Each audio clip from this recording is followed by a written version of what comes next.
Here we go, brownies. Here we go. Here we go, brownies. Here we go. Yeah, this for my dogs from the east to the west side. You rockin' brown and orange with me, baby. Let's ride. Represent the land, let them know. Tell them, here we go, brownies. Here we go. Yeah, here we go.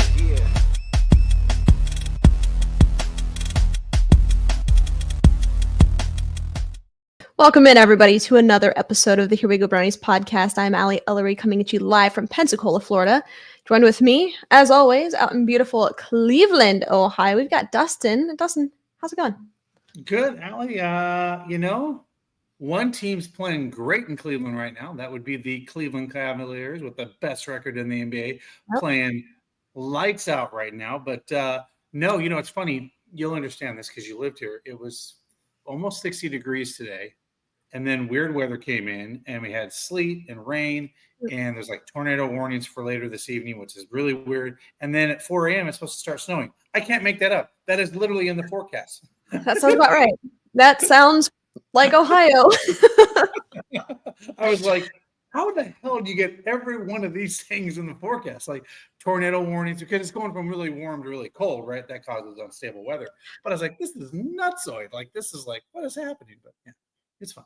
Winter in Ohio, you know what to expect, but it's this time of year, March and April, that I think are the worst because you have no idea what to expect. One day you're in a t-shirt and flip-flops, it's 70 degrees outside. The next it's snowing. Your allergies are all flared up. It's absolute chaos.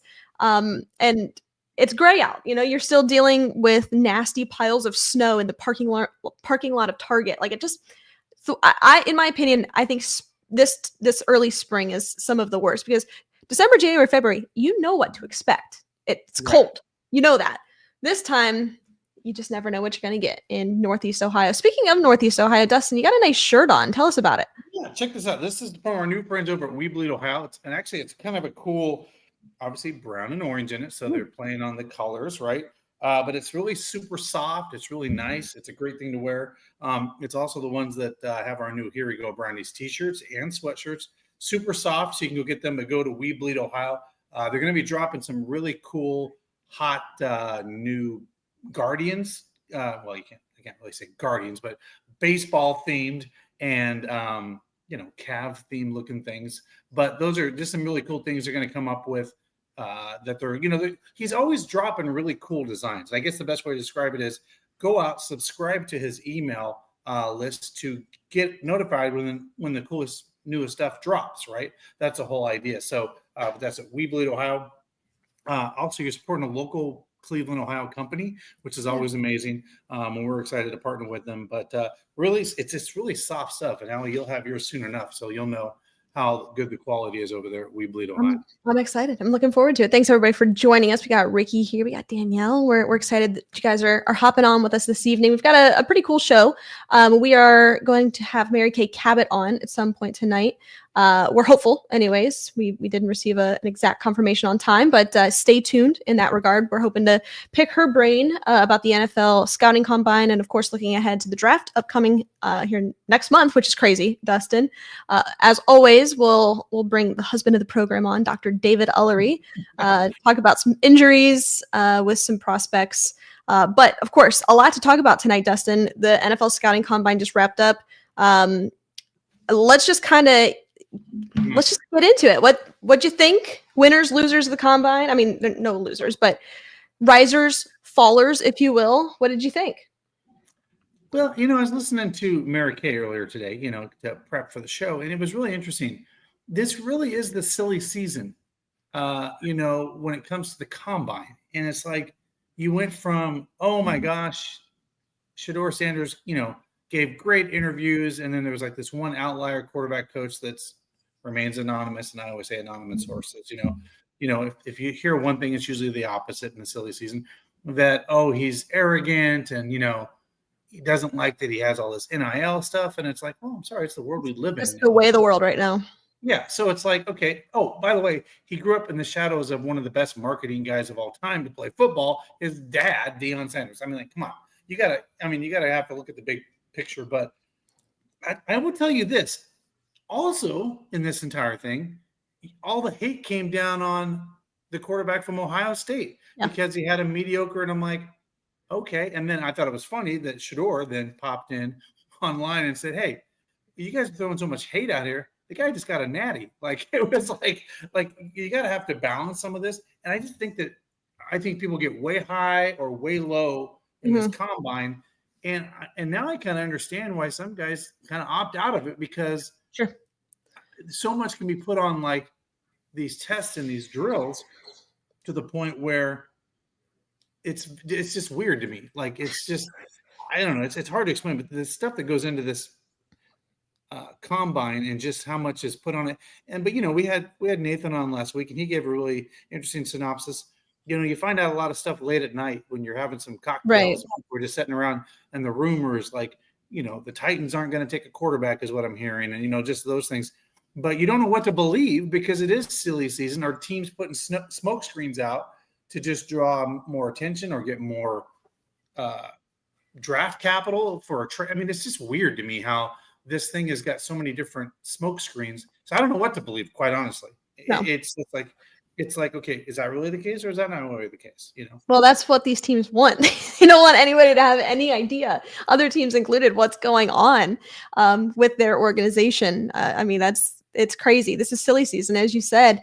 Right. But I was listening to Cleveland Browns Daily, I think it was yesterday, and they were talking about the combine and how, because of NIL and the lack of the combine kind of putting you in a position to succeed, right? Right.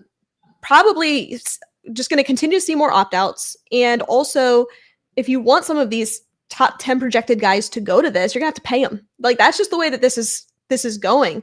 If we look at pro days, though, I think that's where you're going to see these guys. I'm excited to see Shador Sanders at his pro day. I'm excited to see Will Howard throw again at his pro day to his guys. I mean, Shador Sanders said that about Will Howard's performances. It's so hard to throw to these receivers. And I was watching it. I was dialed in. I was tracking every time. I was looking at measurements. I'm watching the way that these guys are throwing the ball. And of course, I have my own opinions on these things, but clearly you get one receiver up there. They're running the same route, but they run it differently, different speeds. You don't know exactly what to expect. So I think in certain moments, these throws were spot on. It was just the receivers weren't where they needed to be. Yeah. And the truth is, how long are these quarterbacks even working with these guys, right? They're all coming into the combine. Very briefly. It's very brief. Yeah. And here's the other thing. And the other flip coin of that is, are you getting too much of a polished look and perfect because we know these pro days are very scripted. Like, okay, you're going to do this, this, and this, and this, right? So I think somewhere is in the middle, right? Like, it's like, because these pro days that these guys have at their universities, the coaches are obviously putting their players in the best light, right? They're not going to. Yes, they are set up. You almost can't fail in those situations, and if you do, like, that's telling. Now at the combine, however, I mean, what Bo was getting at was, hey, if a top 10 pick, if Cam Ward or Shador Sanders were out there throwing and they look great, well, yeah, they're supposed to. That's the whole point. You're supposed to look good, and if they don't, it's like, oh my God. And they were even saying, like, hey, if Shador Sanders just absolutely bombs his pro day, which he's not going to, but if he does, he's not getting past the 10th overall pick. So I think we're going to start seeing less and less emphasis on the combine. And you're even looking at measurements. I think the defensive tackle out of Michigan, he measured too short of arms. I don't care. Look at the tape. I think the truth lies in the tape. I just think if we go back a couple of years ago when we drafted Jedrick Wills, one of the knocks on Tristan Wirfs, who we know is a Pro Bowl tackle in the league, obviously he was the pick. He fell a little bit because his arms were too short. He's going to play guard. He's going to be this. He's going to be that. Come on. The truth is in the tape. And if you look at the production. Yeah, go ahead. It's just weird where they put these. If a guy is this height, this weight, his wingspan and arms have to be this, or he's just not considered the person at that position. Now, again, we know this. We all have our greats and hates on analytics, and I'm sure analytics plays into this. That based on X amount of players over X amount of years, if they meet these metrics, they're successful with at least this minimum arm length, which is crazy to say, arm length. But I mean, But full disclosure, I will tell you what I did when they were looking at Carter and his tests and stuff like that. I compared it to, I saw some scenarios out there to Myles Garrett. Like, what does that look like? What are, the tangible numbers? And Carter came in under with some of those, Sure. wingspans and stuff like that, and reach and all that. And I was like, okay, like I can see where they get it from, because you got a guy like Myles. Here's all of his numbers that he did at Pro Day, right? We know he's a freak of an athlete. And then you have Carter here, but Carter wasn't that far off. Like, it wasn't like it was astronomical differences. And so it was like, okay, well, if Myles is leaving, got this guy right. It's intriguing. It's intriguing. Yeah. I mean, don't get me wrong. Measurements, testing, analytics, they all matter when you're evaluating these prospects. But so much of an emphasis on one thing, it's not good. I mean, go back to 2020 when Joe Burrow was drafted. You remember the conversation there was his hands were too small. And he even put out a tweet like, "Oh my God, I have to retire. The ball's just going to slip out of my hands." These things don't matter. And I mean, they do, but they don't. And we just put such an emphasis on some of these things because we are, I think, football, we need football right now. We haven't had it in several weeks. We are just grasping at any NFL content that there is. And even if that is, we're looking at Mason Graham's arm length, that's the news that we have right now. So we're going to cling to it. So I don't know. I think it's a lot of smoke, a lot of junk out there right now. One thing's for certain though, I think the Browns are still going to take a quarterback at 2. Say one thing's for certain, but I think that's the case. Or are they? Like, that's what I'm trying to, like, you think about it, like, okay, now clearly the Browns, Shedeur Sanders, I believe, is coming in later this week for a visit. Travis, Hunter will be in, Cam Ward will be in. So all the top, all those guys are coming in for a personal visit here in Cleveland. So obviously they're doing their due diligence, because also it is silly season when the draft starts. And if the Browns are caught off guard and somebody calls the Titans and a huge package deal happens, there's all these scenarios. Yeah. And maybe they are taking a quarterback or they're not taking a quarterback. Those things can really spiral into a different direction. But here's the thing. I just don't, I was listening to some folks today on The Fan, and they brought up a really good point. If you don't draft a quarterback, right, and you go with a Hunter or someone like that, is the fix in? Like, this is going to be a rebuild, or you know what I mean? Like, are we bringing in a veteran quarterback? Now, so, there was some breaking news about 2 hours ago. I was just going to say, Joel Bitonio, him coming back, I think is telling in the sense that this is not that. It's not 1-15, 0-16. I mean, one of the questions I have for Mary Kay, if she's able to join us tonight, is how far off are the Cleveland Browns to being Washington of last year? You get a quarterback, you can make it to the AFC Championship game. This team is still well equipped to do so. This is still a very talented football team, and you have the draft capital now to make these moves, to have a productive season, or even beyond that. I'm a little scarred, and I don't want to say, oh, this team, if they get a quarterback, they're going to the postseason. That I'm not there, but I'm just saying this is not 1-15, 0-16. This is not that. If Joel Bitonio is coming back, he's doing that because he still sees a light at the end of this tunnel. This team can still do something. This isn't, we're selling every asset that we have and it's a fire sale in Cleveland. I don't think that is the case. Now, could be wrong, but I mean, let's look at the guys that you have on this roster currently. A lot of young and developed talent. This is still a very young football team, outside of a handful of guys, but you still have what it takes. Now, Dustin, let me ask you this.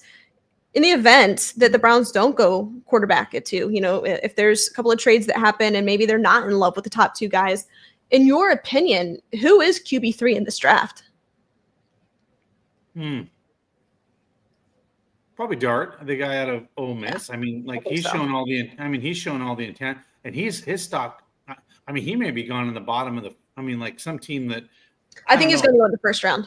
Yeah, I think there's. I mean, he checks all the boxes for a lot of, it sounds like, people, but again, that could be smoke too. But I don't know, because here's the thing. Do the Browns move up to 1? right? If they think there's a trade that's going to happen and they're trying to outdo the Giants or another team because the Giants were stupid and won a game late in the season and caused their own misery, and now they're going to have to pay for it.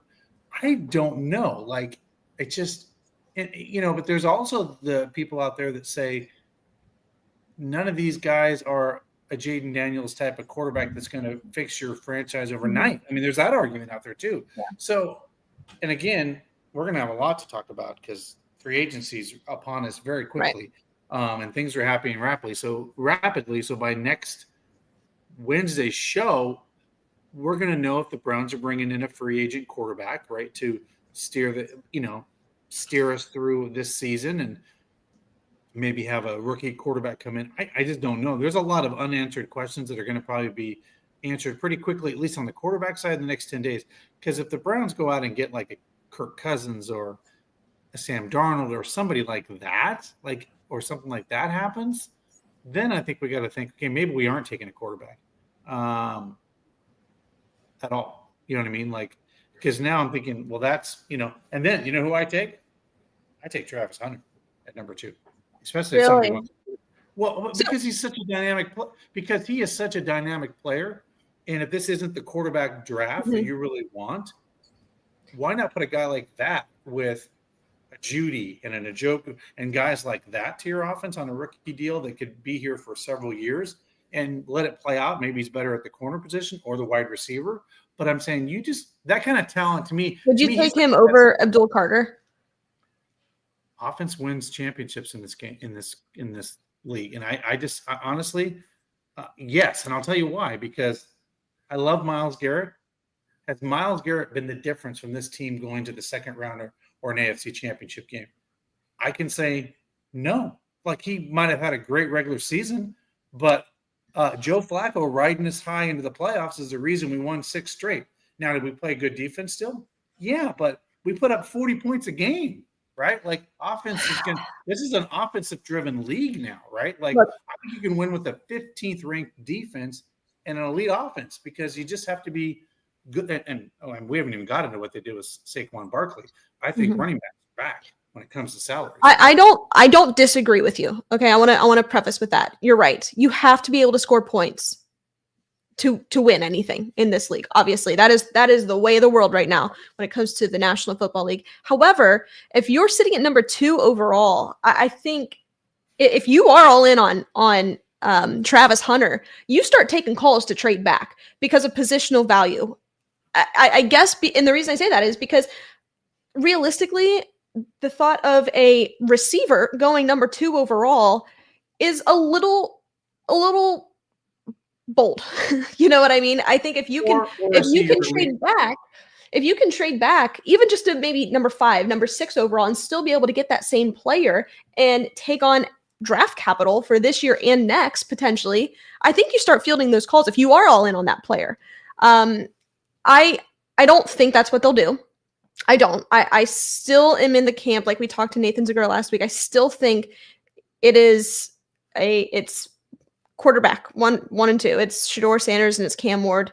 But if I look at this draft class like I do the Bryce Young CJ draft class, you have Bryce Young at 1, CJ Stroud at 2, and that's it. That is it.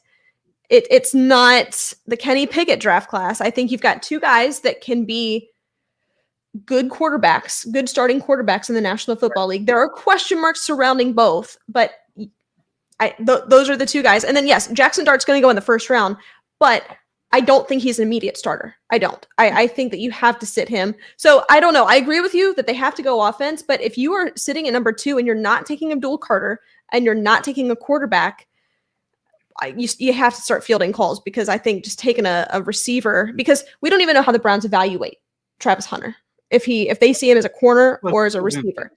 Well, that's what I'm saying. If he gets in there and he ends up being like an elite cornerback, those, there's not enough of those in the league, right? That's what I was going to say, because then maybe he becomes that player. It is interesting, and we'll see if Mary Kay can join us. She may be, getting some scoop on something, and there's a breaking story that she has to deal with. So if not, we will have her on at a later time. But I will say this. She brought up something interesting when she was talking about the process for a team and how they go about a quarterback. And she brought up Baker Mayfield. And I thought it was very interesting. She was like, Dorsey fell in love with him early, liked him, his bravado, his cockiness, because he thought that's what the franchise needed from years of losing. And guess what? I will kind of agree with that. The team needed a guy that said, I'm going to come save you, and here I come. We need the And face of the franchise. Yeah, I don't care what people say, but I'm going to come be that guy, and I'm going to put the team on my back, and let's go.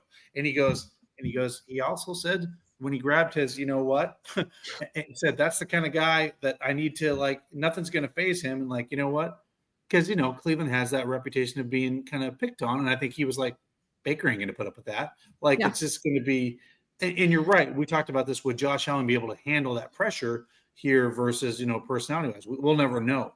But he said, this is a process. And, Andrew Berry said he had a very nice meeting. He wasn't mincing words at the Senior Bowl with Shedeur Sanders. Obviously, he went to the Combine. They'll go here and have a private visit. He'll come through the organization. They'll have multiple calls with him, and then they'll go to his pro day. So they're going to see him on multiple levels, right? Yeah. Same with Cam Ward. And the organization may come away with, well, hell, whatever happens at 1, we can't control. We're at 2. And if we believe that either one of these guys are even for us, right? Either one of these guys are kind of same, and we're happy either way, then I think the Browns can at least rest assured that they did their homework and they got the good, bad, and ugly out by going through this process. And it is a process. You look at them at different levels. How are they in the building? How are they interacting with people? All those things matter when you're trying, because this guy is going to be a part of your franchise, hopefully, for the next several years, and he's going to be the quarterback of the future. So you have to do your due diligence on these quarterbacks and say, no, Shedeur's not it, but Cam Ward is no doubt. We got to go up and get him at number 1. What are you ready to do, Andrew? Like, those are conversations that you're having now as you're going through that process. And I think the Browns are kind of 2/3 through that. It'll kind of fill its way out. But the X factor here is Myles Garrett. If Myles Garrett gets traded prior to draft day, and the more and more I hear talk about silly season, when you have the Browns out there saying, no, we're not going to trade him, when really they really are going to trade him, like, you know what I mean? And if that is the case, and you're getting somebody's first-round draft pick and you're building capital within that draft, well, now you can be really aggressive, right? Now you've got a lot. I mean, you got 2 3s, you got a 2, maybe you have another 1. Things could get interesting where the Browns, get a first-round pick. I mean, I had a scenario, Allie, where the Browns could go at 2 or figure out what they want to do, get a pick like 10 to 15, like a Cowboys or somewhere in the middle, and because they got so much draft capital for Myles Garrett, they could come back up into the first round. And if they had a guy that they wanted and get 3 picks in the first round and go, here's the future of our franchise, and we got him. And I thought Nathan brought up a really good point. The further you go down in the draft, the worse chance you have of hitting on players. And if Andrew Berry wants to hit on a draft, maybe he comes back up and goes, you know what? I got a quarterback, and of course, I'm being biased here. I got my Ashton Genty, and I went and got an offensive tackle that's a stud in the first round. I'm feeling pretty good. Hey, that changes dynamic in Cleveland quickly. Right. So right. I want to just highlight this comment here from our good friend Dave. He says, question is, who's the better leader? I'm assuming he's talking about Cam Ward versus Shedeur Sanders. And I agree with him, because we have been, let's just look back on this season, us behind the microphone talking on the Here We Go Brownies podcast every Wednesday at 7 p.m. We have been pounding the table, Dustin, on accountability and leadership. Who on this team is going to step up? We knew it wasn't Nick because he was out. Myles, he's more of a on the field type of leader. We were like, who is the guy? Who is going to step up and be a leader? We knew it wasn't going to be Deshaun Watson. DTR was so young, it wasn't there. And I think if the Browns are going to get a quarterback, whether that's free agency, trade, draft, whoever it is, has to be able to come into Cleveland in the current state of affairs and the way that the Cleveland landscape is, and be able to be a day 1 leader and have the teams buy in immediately. Now, I think I can see that with Shedeur. I can. Sure, call him cocky. We said the same thing about Baker Mayfield. Came in very, very quickly. We forgot about how arrogant he was. We embraced that, because you know what? At the end of the day, Cleveland fans, we are cocky. That's who we are. We would embrace that. So I think when you're looking at, him flashing his watch, wrist up, and his chains. That doesn't bother me. Look at Jalen Hurts. He's got some of those items. I mean, look at Jaden Daniels. There's flashy quarterbacks in the league. That's just how it is today. So I think those are things that you can't teach. I mean, Kevin Stefanski can work with these quarterbacks all day to fit the system and be able to hit the backside dig and just different things that maybe we haven't seen out of the Browns offense this past year. But the intangible things like leadership, mentality, accountability, being a culture changer is what we need out of whoever is going to be the starting quarterback for the Cleveland Browns. Well, David brings up a good point. Insert Joe Flacco, and all the guys galvanized around him and rode him to the end of the season. You had people like Amari Cooper and Njoku, we're like, let's go. Flacco's our guy. And all of a sudden, you know what he said? He came in the room. Stump has talked about this. The fact that Joe Flacco was coming in the building at 5:30 with him, before anybody else got there, going into the rooms with the defense, watching what they're doing. That's a leader, right? That's a guy, a leader of men that says, I've won a Super Bowl. I've been here, done that. You brought me in here to get you to the playoffs. Let's go. And all the guys, now winning helps that, but man, everybody rallied around him and it was laser focused. And when he came in that last 6 weeks, it was Flacco fever. Literally, that's why it was called Flacco fever, because all of a sudden the switch flipped immediately and everybody's like, okay, this guy's got the goods. Let's go. Mm-hmm. Like he can toss it around 300 yards a game. Like he has nothing but confidence, right? Because he's done this, right? And you're right. That kind of culture change needs to happen in Cleveland. And you're right. Cam Ward is more of a quiet leader. That we know of course. Right. Now, that we know of. And we know this, and this was, Nathan brought this point up as well. Do you worry with a guy like Shedeur, and this is brought up on networks here in Cleveland, are you signing your termination papers as a coach if you bring Shedeur Sanders in? And what the belief is, well, clearly Deion Sanders said the only time he'll ever coach in the NFL is if he's coaching his son, right? So you always have that in the back of your mind, well, what happens if the owner wants to get cute and just hire Deion Sanders in the future? I have no control of that, right?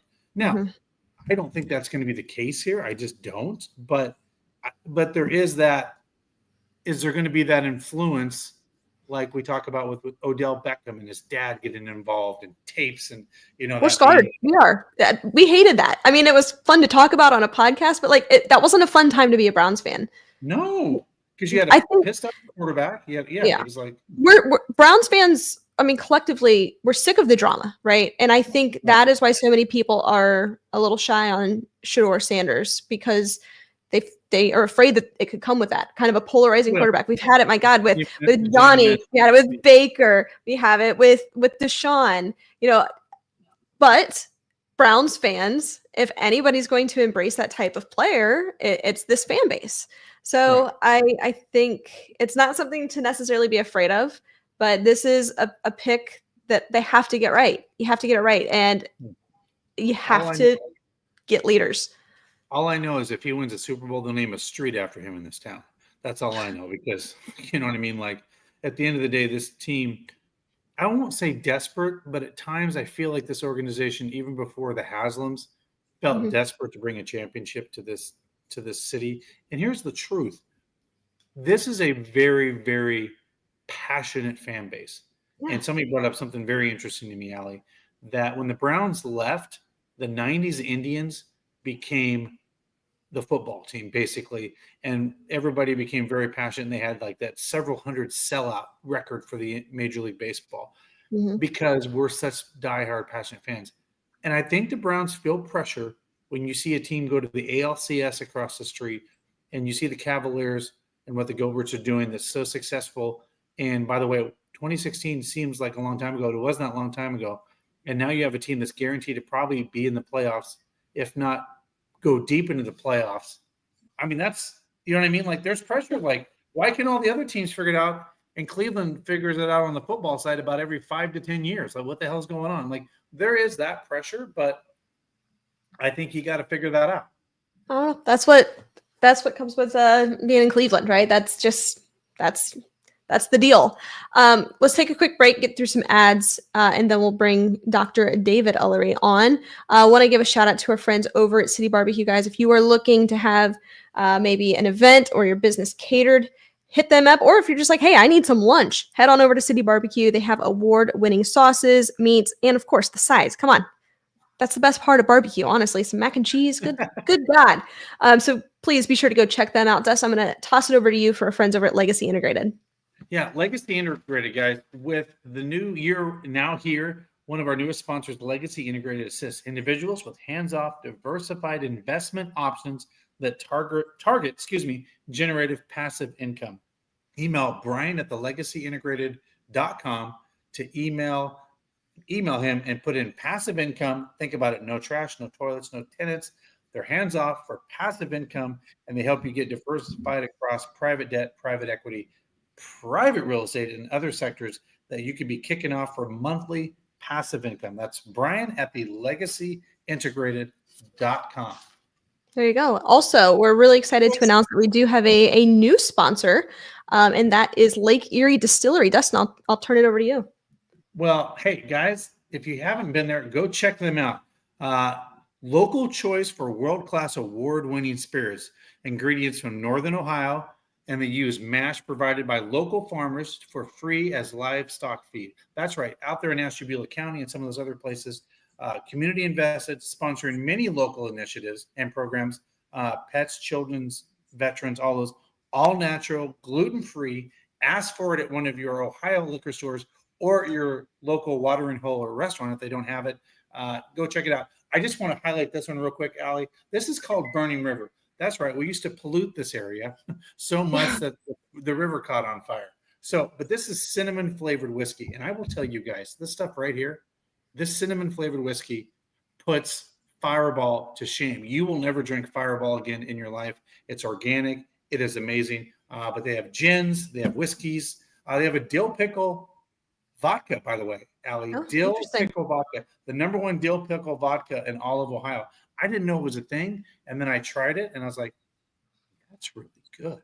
I was Sounds like, interesting. I'll have to give that a shot. You would think it'd be good, but it's very good. But really excited for some more adventures with those guys. But excited to partner with obviously Lake Erie Distillery right here in Willoughby, Ohio. Ooh, Willoughby. there you go. All right, we're going to bring him on, the husband of the program. But first, a quick word from our friends over at Stadium Mustard. If you don't have Stadium Mustard in your kitchen this season, you're doing it wrong. The iconic brand, the iconic taste, beloved from ballparks to backyards and everywhere in between. Stadium Mustard is a smooth brown mustard rich in both taste and tradition. By the way, loved by millions. Be sure to head on over to stadiummustard.com to shop now. We're going to bring him on. This interview is brought to you by our friends over at Lorella Vineyards. Here we go, Brownies Nation. Larry Lorella from Lorella Vineyards. Dustin Cook from Here We Go Brownies. We're here to talk a little bit about Here We Go Brownies wine. Dustin, let us know. That's right, guys. The season wasn't what we wanted it to be, but the wine is amazing. Platinum winning, award winning wine. Here We Go Brownies wine. Come get it here at the winery or go to lorellavineyards.com.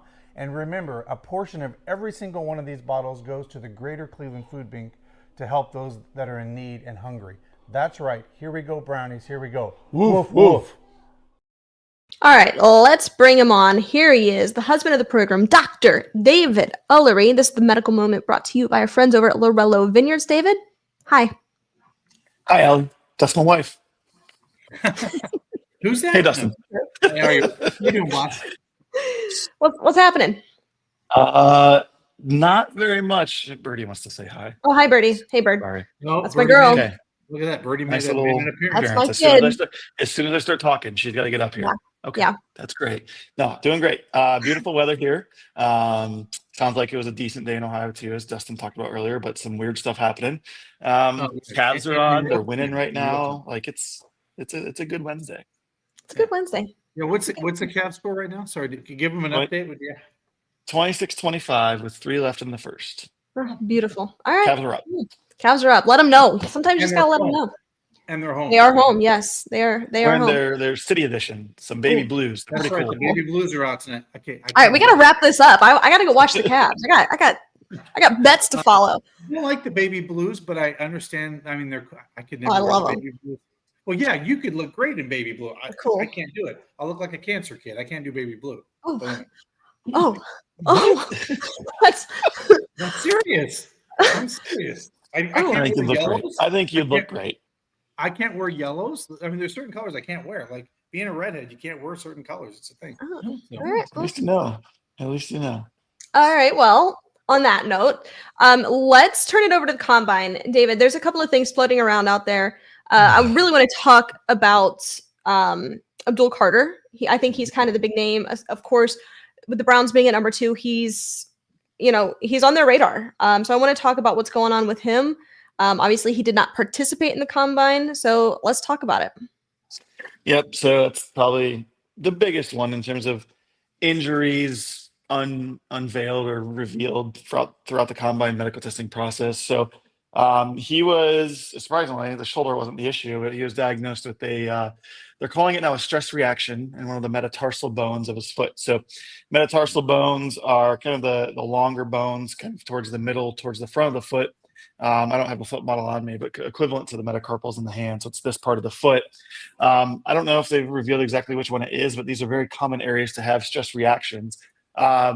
Stress reaction is essentially, it's on a spectrum of bone injury, where you start with a stress reaction, which just means that there's been an injury to the bone, it's been overused and it's starting to weaken, and usually causes pain, or sometimes actually causes pain, and you can see it on MRI. And that's probably what happened, is he must have had an MRI done or an X-ray done, and they saw something, and they saw some fluid in the bone.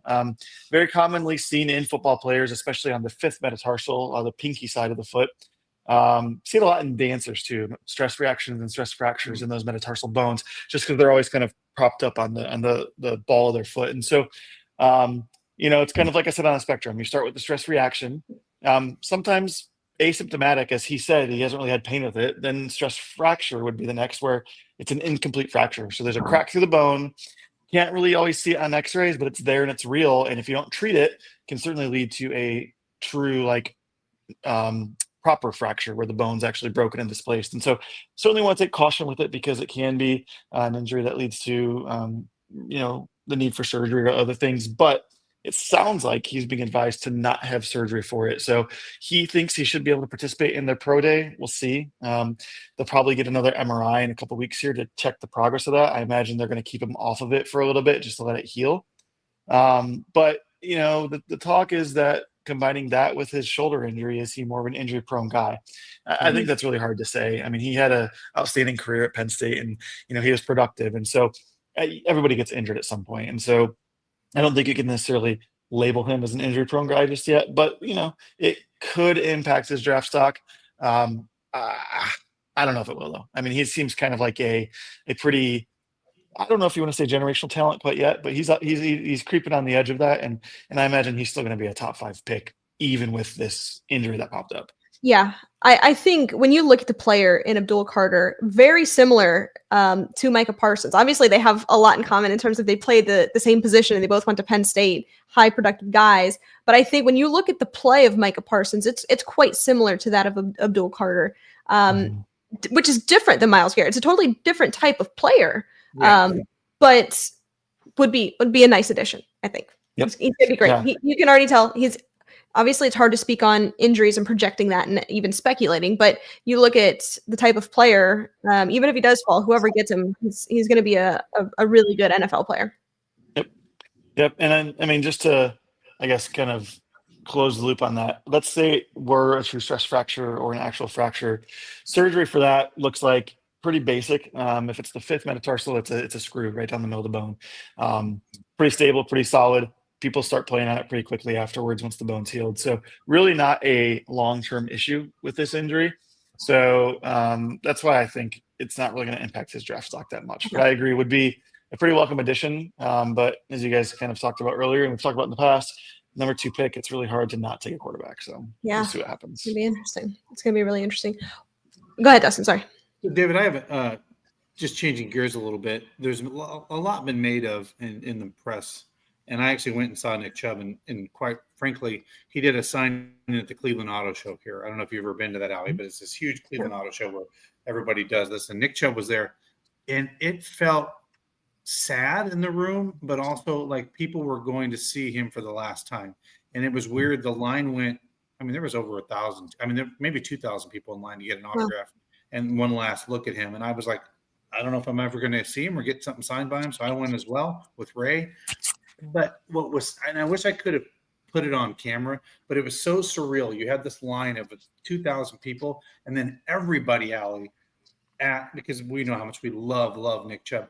Everybody that was on the floor of the Cleveland Auto Show just gravitated that wasn't in line to like up where he was, like hundreds of people. I was like, it was the craziest thing I'd ever seen. Like, it was like, this may be our last chance to see him, and they're yelling and they're screaming. And I was like, I'm gonna start teary-eyed here. Like, I don't like this, right? Like, this is not how you want to say goodbye to your fans. But my question for you, David, along those lines, we love Nick Chubb, but he's injured twice, broke his foot. What kind of free agency market do you think would be out there for a guy like that? We just saw what Saquon got. I don't think he's going to get Saquon money, but I'm just saying the running back position obviously is getting a lot more love in the last few years.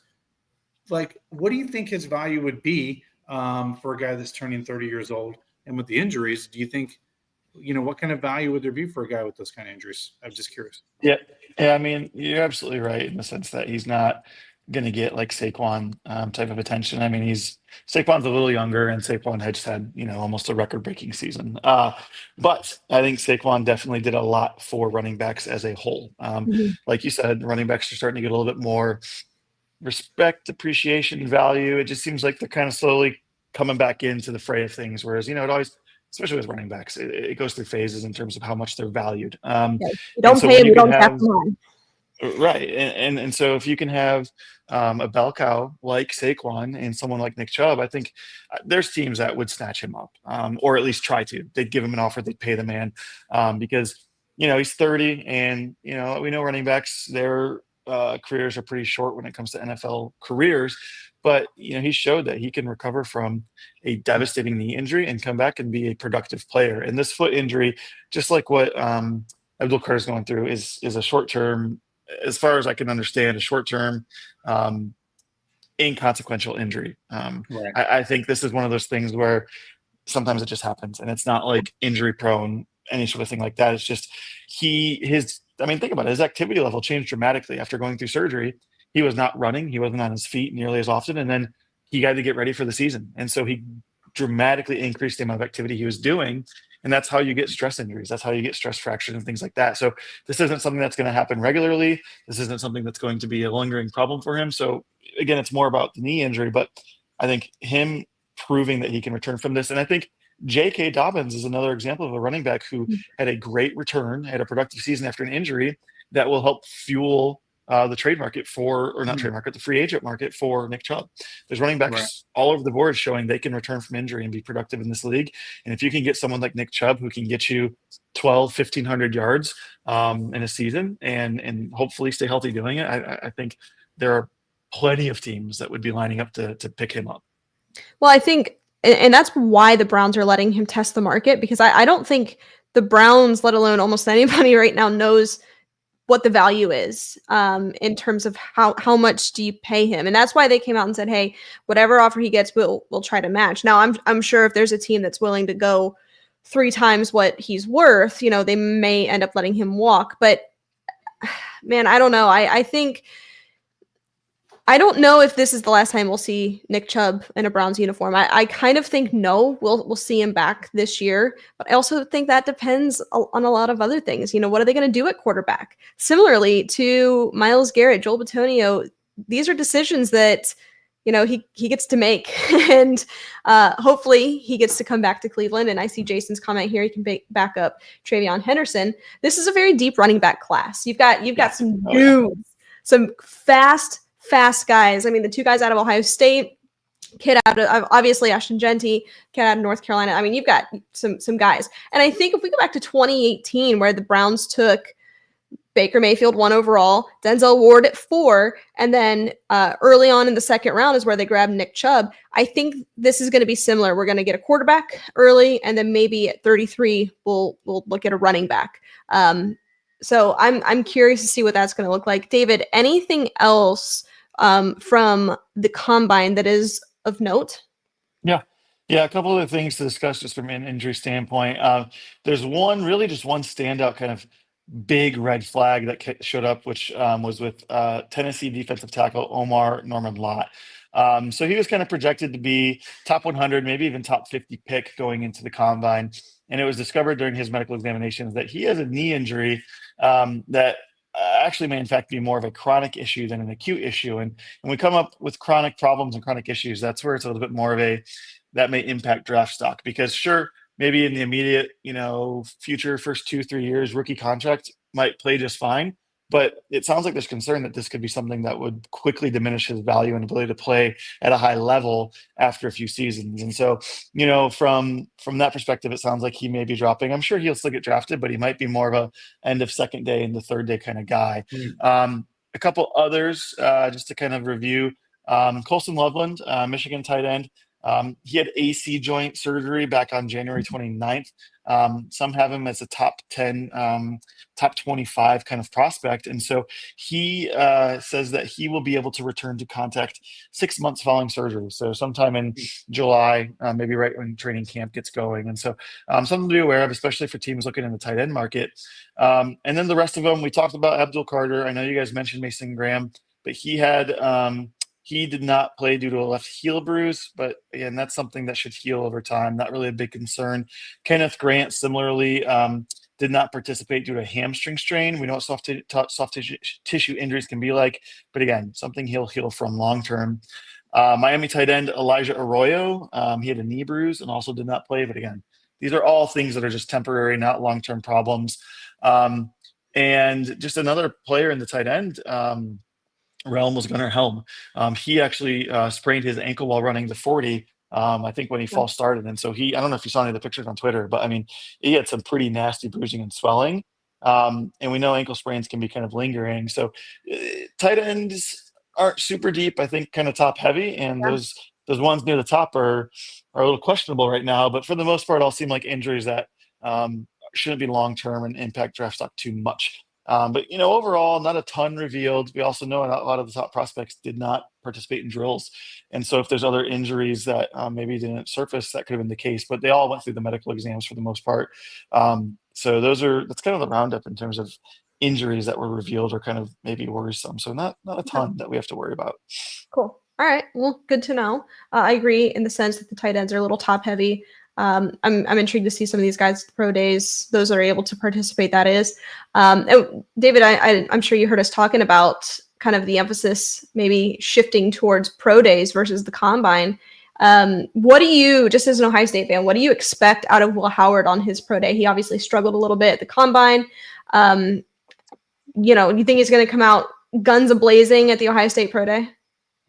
I think so. I could see that. I mean, Will's a competitive guy. I mean, we saw that all throughout last season.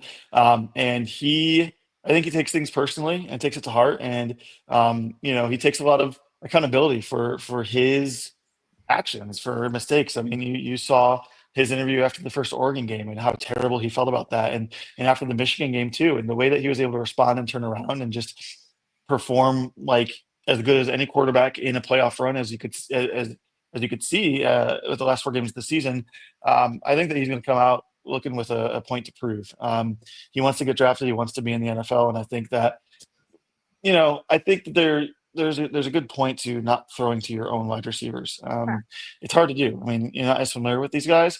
And, I think it has to be taken with a grain of salt. So I think he'll redeem himself and show that not only is his accuracy better than it looked there, but his deep ball ability is on point as well. So I expect a pretty good performance from him on the pro day. I'll get you out of here on this one, David. This is a football question, not an injury related question, but I asked Dustin this. Obviously, we've got the 2 guys at the top, Cam Ward, Shedeur Sanders. Who's your QB3 in this draft? I mean, so I didn't get to watch as much of the combine stuff as you did. You were a busy guy.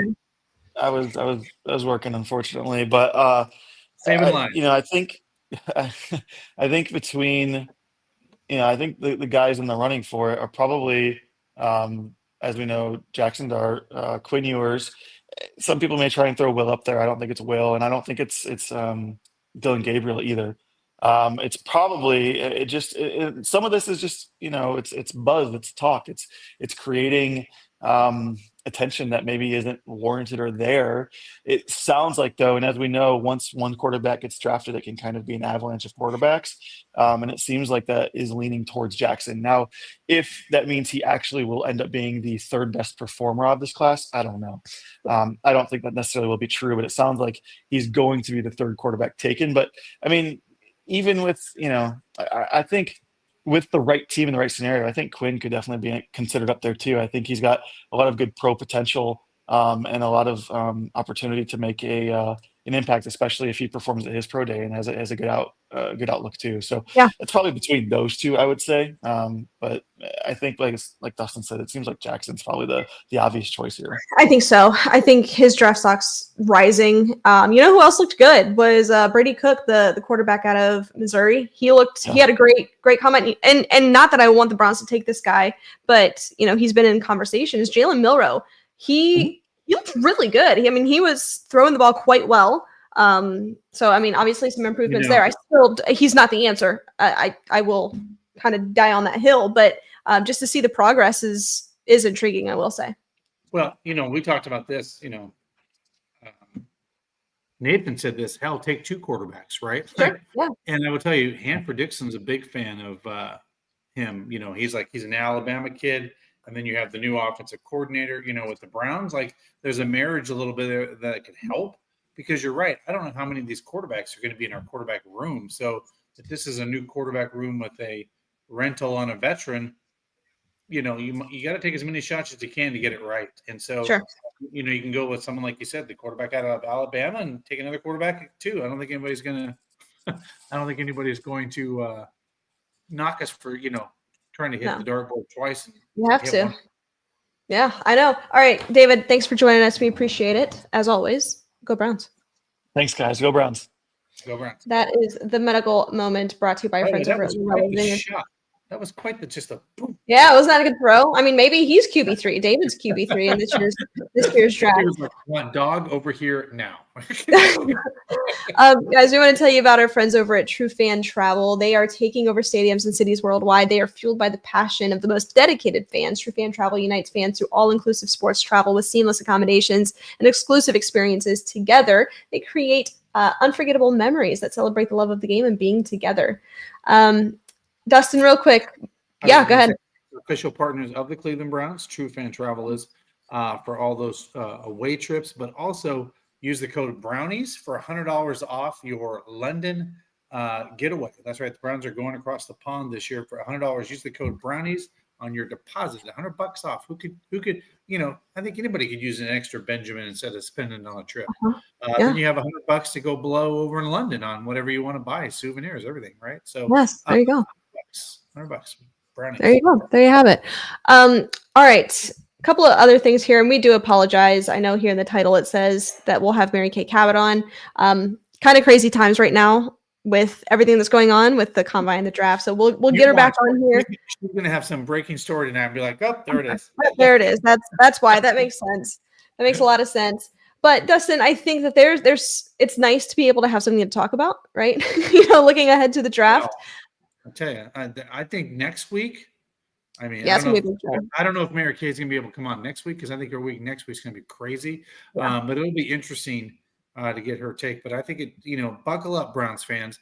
The next 2 weeks is going to be, you're going to be happy, you're going to be sad, you're going to be all kinds of moods, because the Browns in this front office, I know Andrew Berry feels the pressure. That was not supposed to happen. What happened last year? At the least, a 500 season, but that thing the wheels came off. And he said it in his press conference, I'm embarrassed. And he should be. Mm-hmm. He's embarrassed by what we put out there. And so, if he's going to be here for more years to come, shit's got to happen. I'm just going to say it. Yeah. And that's why this, especially in the first 2 rounds, these picks are so important. And I know a lot of people have a lot of questions about Andrew Berry's ability to draft players. Rightfully so. He's hit on a few, but he's whiffed on a lot. And I think the hesitancy and the question marks are valid. And if he wants to remain in the front office for the Cleveland Browns, you got to hit. you got to hit on these picks. Thank you, David. I needed my my computer charger, so I just sent David a text and said, "Hey, can you please bring my computer charger?" I didn't realize, but we're at 9%, so I'd hate to have it die here on the podcast. Sorry. Go ahead, Dustin. I'll turn it over to you while I get this thing plugged in. No, I was just going to say, he's got to hit on these. And here's the thing. You don't have to hit on all your draft picks, but you got to hit on half of them because sometimes there's just uncontrollables in an NFL draft. But let me just tell you, and we know this about GMs. If you get the quarterback position wrong, your shelf life as a GM is not good, right? So, I know he's doing his due diligence on this with Shedeur.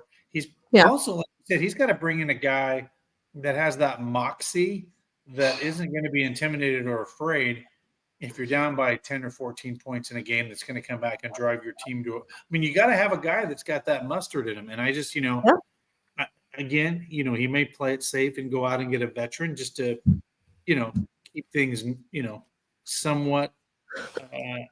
I still think we're bringing Kirk Cousins. Okay, let me ask you this. Let's just say that the Browns do take a quarterback at 2, whether that's Shedeur or Cam Ward. It's still a very high possibility or percentage chance that they still bring in a guy like Kirk Cousins, right? Or a bridge quarterback. Sit the rookie, for a good portion of this year. I don't think that's crazy. I mean, look at some of the teams that have done that. They've had success with that for the most part. Now, I'm not saying. I mean, look at what Atlanta did this year. They started Kirk for half the year, and then in came Michael Penix Jr.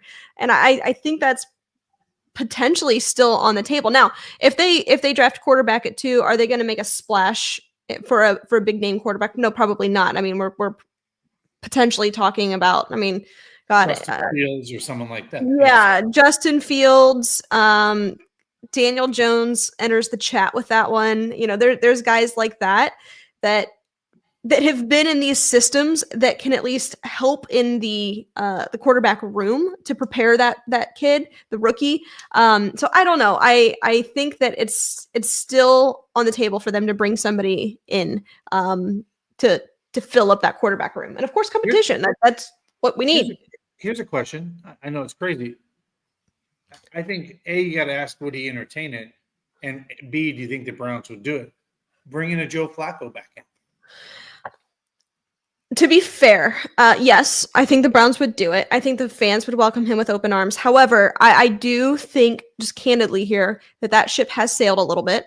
I think that he would have to understand that he's there to kind of just help the rookie, mentor that rookie. Really the role. I don't. Gone are the days where Joe Flacco comes in and saves this team. I think just from an age situation to an athletic ability situation, but I think he would be great in terms of culture fit, winning mentality. Has played in the Kevin Stefanski system. Will be able to translate this offense. So yes, I think it would be good, but as long as we are kind of the mindset that he's not Joe Flacco of even 2 years ago that can go out there and win you a Super Bowl. But see, here's what I think about it. And we know this because we went through 5 flipping quarterbacks in 1 year because of all the injuries and stuff like that. So my point being, if he's willing to come back and then know that his job at the very worst is going to be the Browns backup, and you pay him a decent amount to be the backup. Because my point being, quarterback goes down, he gets hurt. I want a guy that can go right in there, boom, and take over the offense. And we know this. Your backup quarterback is one of the most. I mean, it can be such a valuable thing to not lose. The momentum of a football game. So I look at a guy like Joe Flacco. You bring him back and say, "Hey, we loved you in the building. The players loved you. Clearly, Deshaun's not going to play this year based on his injury. You're the backup, so there's no pressure, right? Like you're the starter versus that. Mm-hmm. And God forbid something happens, you got a guy that you can literally, like we did last time, call him off the bench, and he goes in and he's ran Stefanski's offense. I would rather have a guy like that from a standpoint, if he's willing to say, you know what, maybe Father Time has said my starting days are over in the National Football League, and I'd love to come back to Cleveland. I love the fans there, and they're going to pay me a pretty good check. And, I don't know. I would take it because, the fan, more than anything, the culture, right? Exactly, guess what? I guarantee you Myles Garrett got along with Joe Flacco just fine. Sure. I guarantee he was like, man, we got a leader here. We're rolling. Like, this is why I'm still with the Browns, because we're going to the playoffs, right? Like, you know what I mean? Like, that feeling 2 years ago is very different than today. Right? I agree. Yeah. And a guy just bringing a veteran back in just changes the culture. Like, we always talk about culture, it's hard to make winning culture and it's hard to stop losing culture. And like, I just feel like he came in and the whole dynamic shifted in that locker room. And everybody's like, we're going to ride this till the end. And when it stops, we'll be pissed and mad and upset. But guess what? We weren't going there before he walked through these doors. That was obvious, right? Yeah. So it's like, I don't know. I'd bring a guy like him in if he's willing to do it. But I think I think Kirk Cousins can be that too. If he's like, you know what, I get it. I'm not a starter anymore. You're bringing me in for $2 million. I'll be the backup. And God forbid something happens. Kevin Stefanski knows me. I can go out and run the offense. So either one of those guys gives you that come off the bench. I agree. You have to have that. I agree with you. And I mean, the Raiders just released Gardner Minshew. That's an intriguing name, as long as you know that's your backup quarterback, right? And I think obviously that's hard. Fitzpatrick made a career of that in the NFL. Like, exactly. To come off the bench and give you a great game, right? Now, it wasn't there for 5 or 6 or 7 games in a row, but for 1 or 2, it was awesome. 1 or 2, right? Yeah. If you need it. And I think having somebody that just understands how to be a professional, can translate an NFL offense, can read a defense, it's invaluable. And I think you have to have that, especially if you've got a rookie quarterback kind of just waiting in the wings. Dustin, before we wrap up, let's talk about it. Lady Caroline cruise ship. That's right, guys. They were cleaning the docks. I saw some stuff posted online today. They're cleaning her up. Get your tickets. It'll be in the water, cruising around Cleveland before you know it, for lunch or dinner, parties, business parties, private weddings, any kind of event you want to do. Check it out over there at Lady Caroline. And by the way, while you're down there around the docks, go check out the Greater Cleveland Aquarium. That's right. A great place to take your kids, your grandkids, a family outing, all the different, they have the shark tank. They have all the very cool things that happen over there at Greater Cleveland Aquarium. But go check them out. Pretty awesome. But right down there, make a day of it. You can do both of them. They're right down there. Same parking lot. You can go check out the ship, or you can go take in the aquarium. I'll make it a Saturday day, and have fun. There you have it. All right, Dustin, any closing thoughts as we wrap up on a beautiful Wednesday evening? Yeah, Jason, that makes me laugh, but that'd be hilarious if the Browns traded back to get Baker. That would be the most hilarious thing of all time. That'd be some Cleveland, true Cleveland fashion. No, I just apologies, guys. Mary Kay did say, her week was going to get crazy, but she was planning on coming on. I'm assuming she is working phones and talking to people. Heck, you got Myles Garrett here. I mean, she's always dropping stuff. We know that, Allie. She is the go-to source. So we'll try to get that scheduled again here soon. But look for some more interviews coming up. We're gonna have some fun interviews coming up here in the future. So plenty to talk about. It's gonna get fun. So stay tuned. Thank you everybody for tuning in. We appreciate it. Stay safe, stay healthy, and as always, Browns fans, go Browns.